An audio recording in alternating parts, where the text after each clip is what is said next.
अल्हम्दुलिल्लाह अल्हम्दुलिल्लाहि रब्बिल आलमीन वस्सलातु वस्सलामु अला रसूलिहिल करीम। अम्मा बाद फ़अऊज़ु बिल्लाहि मिनश शैतानिर रजीम। बिस्मिल्लाहिर रहमानिर रहीम। आज का मेरा मौजू दौरे हाजिर का एक बहुत तेज़ी से फैलता हुआ फितना है और वो है ज़ईफ़ हदीस। हर दूसरा तीसरा बंदा किसी भी हदीस को ज़ईफ़ कह के और उसको मानने से इनकार कर देता है और कहता है कि भाई सही हदीस है तो लेकर आइए, ये तो ज़ईफ़ हदीस है। तो आज मैं इंशाल्लाह आपको बताऊंगा कि ज़ईफ़ हदीस सही हदीस क्या होती क्या है। सबसे पहले आप ये समझ लीजिए कि अवाम में ये जो मशहूर है कि यह ज़ईफ़ हदीस हदीस का ज़ौफ़ है या सही हदीस होना हदीस का सही होना है, तो ये बिल्कुल एक गलत फहमी है। ये किस तरीके से अभी इंशाल्लाह अब आपको जब आगे हम इसकी तारीफ़ात और इसके अहकाम वगैरह हम देखेंगे तो ये बात वाज़ेह हो जाएगी। सबसे पहले हदीस कहते किसे हैं? हदीस से मुराद अल्लाह रब्बुल आलमीन ने आका अलैहिस्सलातु वस्सलाम की जानिब वही फरमाई। उस वही की दो किस्में हैं। एक वो किस्म है कि जिसको हम नमाज में तिलावत करते हैं, कुरान मजीद जिसको कहा जाता है, और दूसरी किस्म वो है कि जिसकी नमाज में तिलावत नहीं होती। तो हदीस भी वही की एक किस्म ही है। अब इसकी अक़साम कितनी है? तो वैसे तो इसकी कई एतबारात से कई अक़साम हैं, लेकिन मुहद्दिसीन ने बुनियादी तौर पर इसकी तीन किस्में लिखी हैं। सबसे पहली किस्म है सही हदीस, दूसरी है हसन और तीसरी है ज़ईफ़। सही हदीस कौन सी होती है? सही हदीस से मुराद वो हदीस है कि जिसमें चार शराइत पाई जाएं। नंबर एक, वो हदीस मुबारका कि जिसकी सनद आका अलैहिस्सलातु वस्सलाम से लेकर और मौलिफ़ किताब यानी जिसने ये अहादीसें जमा की हैं, जैसे इमाम बुखारी, इमाम मुस्लिम वगैरह, इन तक ये सनद मुत्तसिल हो, कोई भी एक रावी डिस्कनेक्ट ना हो, बीच में से मिस ना हो। ये पहली शर्त है। दूसरी शर्त यह है कि वो तमाम रावी मुत्तकी और परहेजगार हों, आला दर्जे के मुत्तकी और परहेजगार। तीसरी शर्त यह है कि उन रावियों का हाफजा कवी हो, यानी मजबूत हाफजा हो, बीमारी या बुढ़ापे की वजह से उस हाफजे में कोई कमी वाक़ई ना हुई हो। तो चौथी शर्त यह है कि वो हदीस शाज़ ना हो, यानी कि जो मशहूर अहादीस हैं उनके खिलाफ ना हो, उनसे टकराती हुई हदीस ना हो। तो ये चार शराइत जिस हदीस मुबारका की सनद में पाई जाएंगी वो हदीस मुबारका सही हदीस कहलाएगी। दूसरी किस्म है हसन। हसन हदीस उस हदीस को कहते हैं कि जिनमें से ये जो चार शराइत हैं किसी एक में कोई मामूली सी कमी हो, यानी किसी रावी का, किसी एक रावी का हाफजा कुछ कम हो या वो उसकी परहेजगारी में कुछ कमी हो, मतलब आला दर्जे की ना हो, थोड़ी सी कम दर्जे की हो, तो वो हदीस मुबारका हसन हदीस कहलाती है। और तीसरी किस्म है ज़ईफ़ हदीस। ज़ईफ़ हदीस की शराइत ये है कि कोई भी एक रावी या तो मुत्तकी ना हो या उसका हाफजा दर्जे का ना हो, तो वो हदीस कि जिसकी सनद में किसी एक रावी में इनमें से कोई एक शर्त मिस होगी, वो ज़ईफ़ हदीस कहलाती है।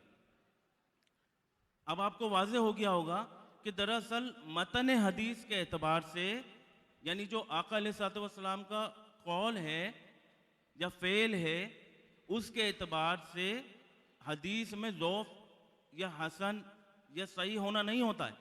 दरअसल ये रावियों के एतबार से मुहद्दिसीन ने इसकी तरतीब की है। अब इसका हुक्म भी समाअत फरमा लीजिए। सही और हसन हदीस, इससे अहकाम और फ़ज़ाइल दोनों साबित होते हैं। हाँ, अहकाम से मुराद ये है कि हलाल और हराम होना, यानी किसी चीज़ की हिल्लत या हुर्मत बयान की गई हो, और फ़ज़ाइल उसमें भी मोतबर हैं ये।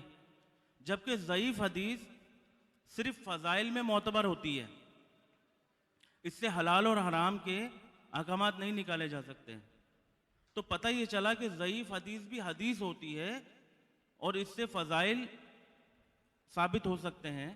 इस वजह से मुतलकन ज़ईफ़ हदीस का इनकार कर देना ये गुमराही है। अब सवाल ये पैदा होता है कि क्या ज़ईफ़ हदीस हसन भी बन सकती है? यानी कि ज़ईफ़ हदीस से जब अहकामात नहीं साबित हो सकते तो क्या ऐसा कोई तरीका है कि जिससे अहकामात साबित हो जाएं? जी हाँ, मुहद्दिसीन ने कई तरीके इसके लिखे हैं। मैं आपके सामने सिर्फ दो ही पेश करता हूं। पहला तरीका यह है कि ये ज़ईफ़ हदीस दो या ज़्यादा असनाद से रिवायत हो। अगरचे वो दोनों या ज़्यादा जितनी भी सनदें हैं तमाम की तमाम ज़ईफ़ हों, लेकिन इस सूरत में ये ज़ईफ़ हदीस हसन बन जाएगी और अब इससे अहकाम भी साबित हो सकेंगे।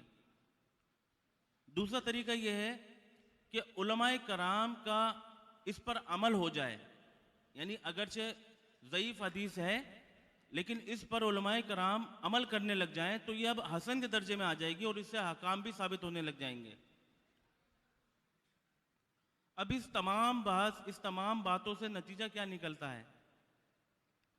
नतीजा ये निकलता है कि जो भी शख्स बगैर जाने पूछे मुतलकन ये कह दे कि भाई ये ज़ईफ़ हदीस है और मैं इसको नहीं मानता हूं, आप सही हदीस लेकर आए, तो गोया कि वो आका अलैहिस्सलातु वस्सलाम पर झूठ बांध रहा है। क्योंकि झूठ बांधना दो तरीके से होता है। पहला तरीका ये होता है कि किसी का कोई कौल है और कह दिया जाए कि जी नहीं, ये उनका कौल नहीं है, मैं नहीं मानता, तो गोया कि किसी के कौल का इनकार कर देना वो झूठ बांधना हो गया। कि दूसरा तरीका ये है कौल ही नहीं है, ये भी झूठ बांधना हो गया।